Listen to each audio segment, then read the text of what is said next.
good afternoon, good evening, wherever you are in the world. Today, silipin ko yung mga halaman after ng aming 2-week vacation. 2 weeks na wala kami sa bahay. Ayan. So, sa 2 weeks na yon, I asked my papa to water the plants. So, pumunta siya dito ng mga 3 times to water my plants. And I think okay naman. Maganda pa din. And actually, yung mga iba nag-improve kasi nadiligan talaga sila. Unlike pag ako. So, ayan. Leaves sa aking Gloriosum tricolor. And, oh yeah, Purple Pride. Ignore nyo na lang ang mga sukal sa loob ng bahay. This, Mayari, Clary, another Clary, and another Clary. And, okay. Uy, na-deads na to, ng tuluyan. Hindi na naka-recover. Anyway, alive ang mga begonia. And may namatay na leaf. Ito, but it's okay. Ay, nangayayat siya. Okay, that needs, I don't know, water. I don't know. Let's check it later. There, wala na siyang mga flower. But, uy, may mahaba siyang leaves. Okay. So far, so good. Begonias. Hoya. Begonias.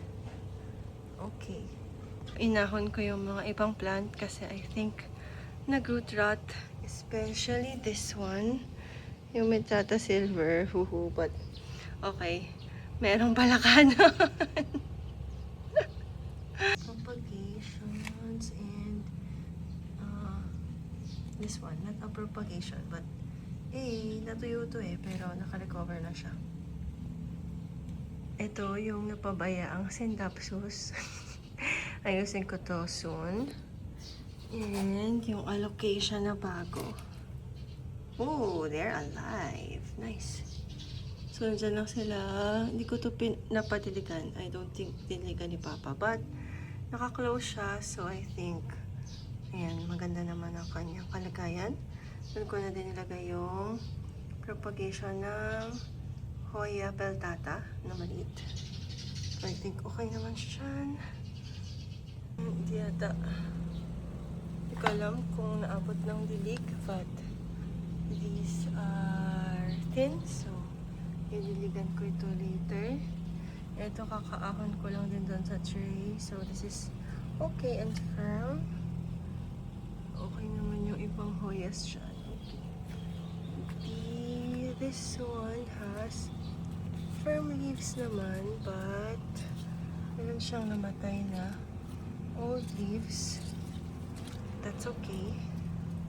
We have propagation of that. And the other Hoyas ay okay.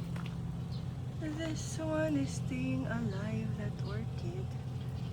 Ay, this one is dehydrated. Okay.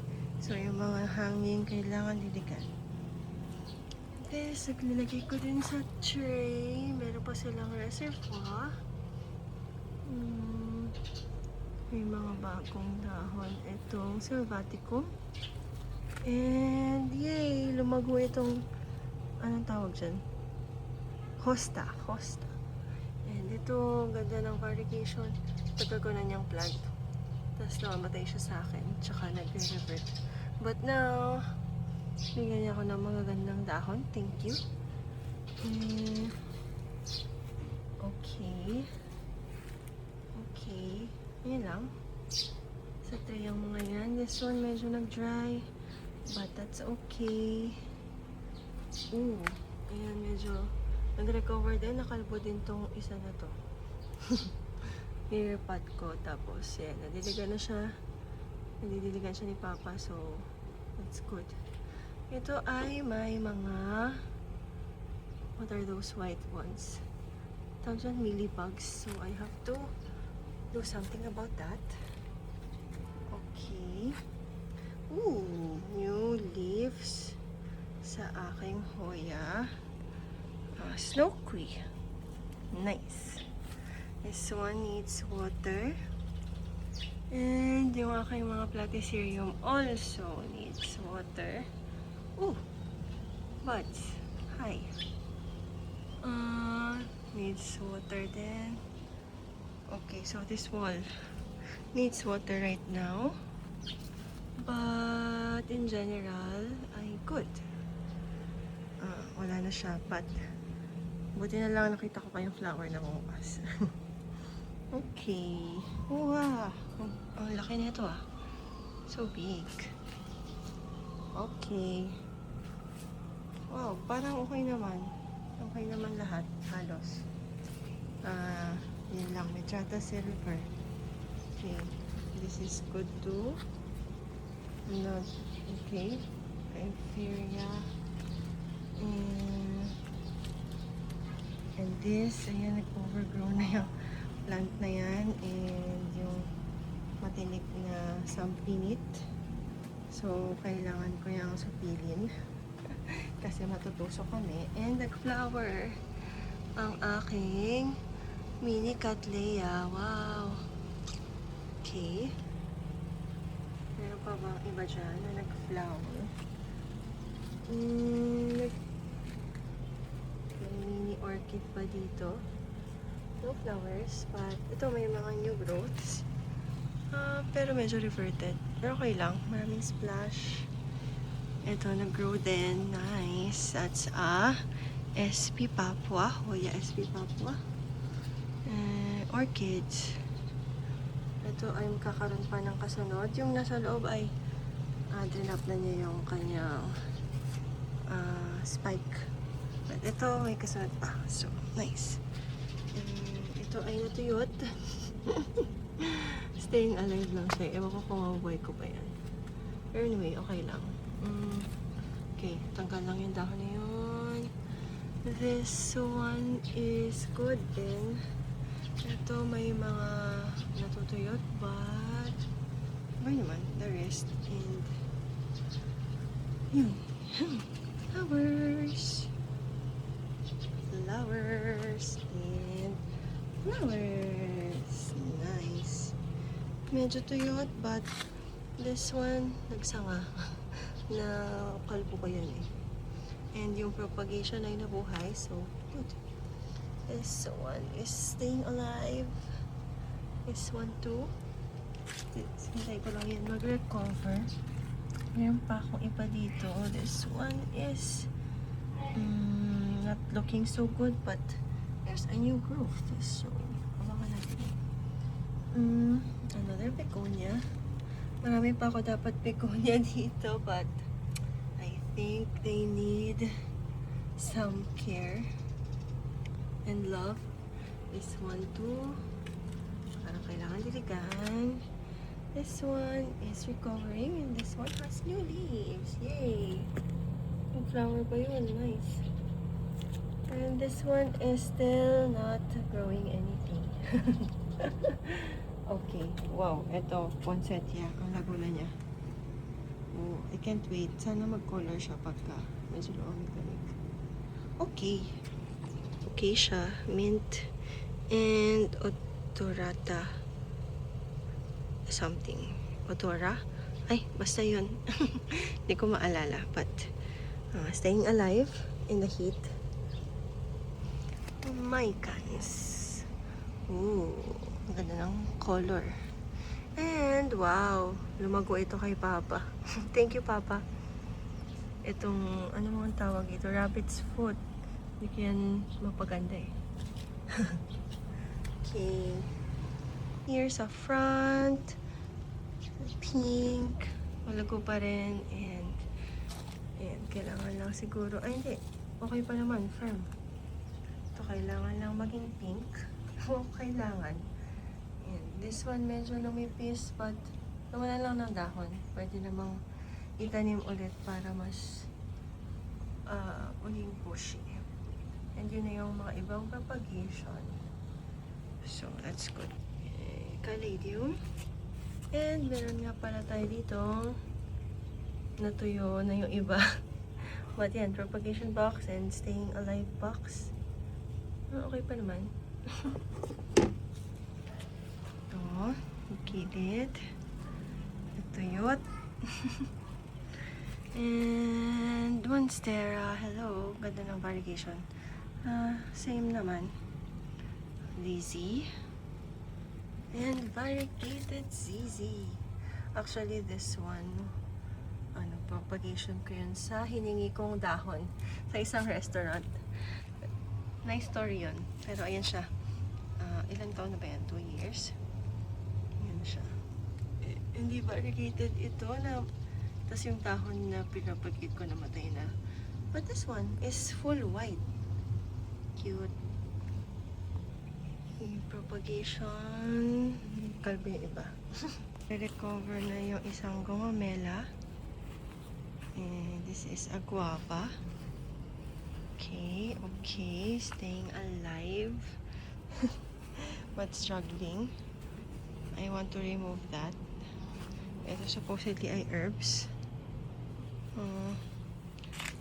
This one had too many flowers nung dumating kami. Ngayon may buds pa ulit.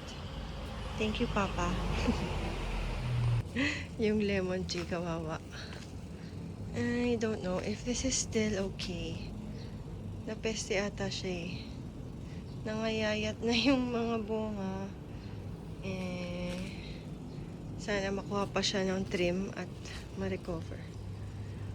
Other plants, these are supposed to be raspberries, santan, and ito okay pa naman yan. Dilig lang yan. And then, blue butterfly pea. Yan. Tuyot yan before pa kami umalis. So, ito na lang ang maganda sa part na yan. Hindi ko alam kung buhay pa yung mga rose at mga tawag dyan. Ito buhay pa. Uy, staying alive ang ating ang tawag dyan, mulberry. Staying alive, thank you. What ang ating, uy, staying alive din, nice. Orange dapat to eh. Never pa to nagbunga sa akin. Ito ay, I guess wala na, Medinilla. And yung mga hydrangea, never na nating napa-flower. Natuyot ko na. Wala na din yung mga roses. Ito na lang ang natira. Ayan na lang. So, meron pa sa labas. Wala lang dahon. So, okay naman. Then, napatay na natin ang ating buttons. Staying alive ang gumamela. Nagka-flower ang calamansi. Wow. Ano yun? Hindi ko alam. Flower to eh. Okay, that's alive. This is alive but never flowered. That is still alive, I think. Hopefully. I don't know. Alive.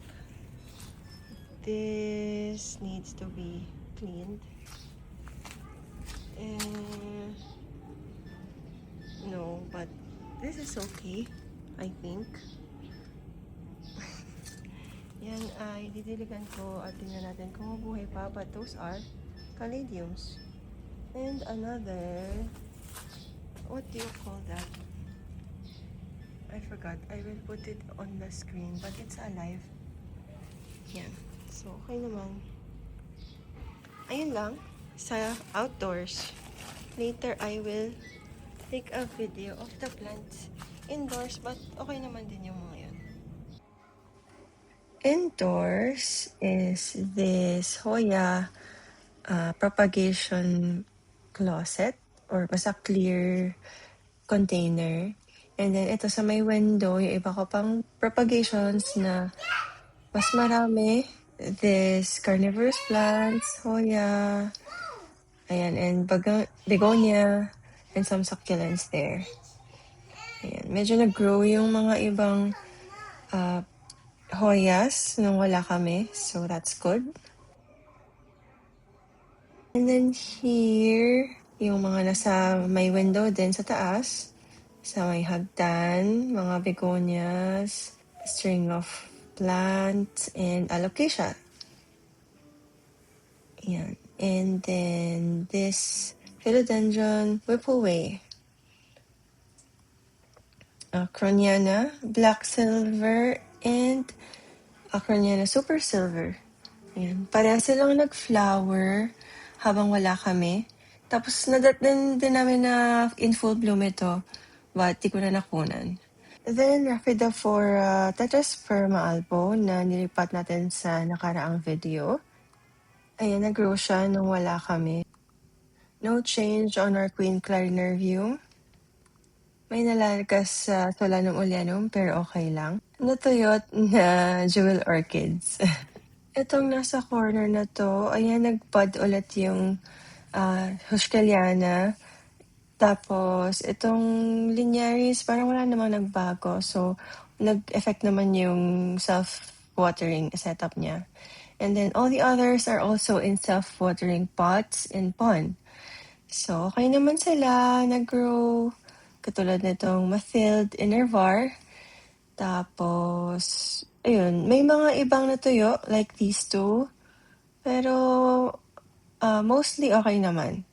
Chillin' lang sila dyan kasi lahat sila na self-watering pot. Hindi ko na rin yun pinagalaw sa papa ko, yung mga nasa loob ng bahay. Then, here's our propagation boxes and some newly acquired plants. Pero pagkwentuhan na lang natin yun sa next video. So, ito muna for today. Thank you for watching this video. I hope you enjoyed, you learned something. If you have questions, don't be shy to leave a comment below. And see you in the next video. Thanks for growing with me.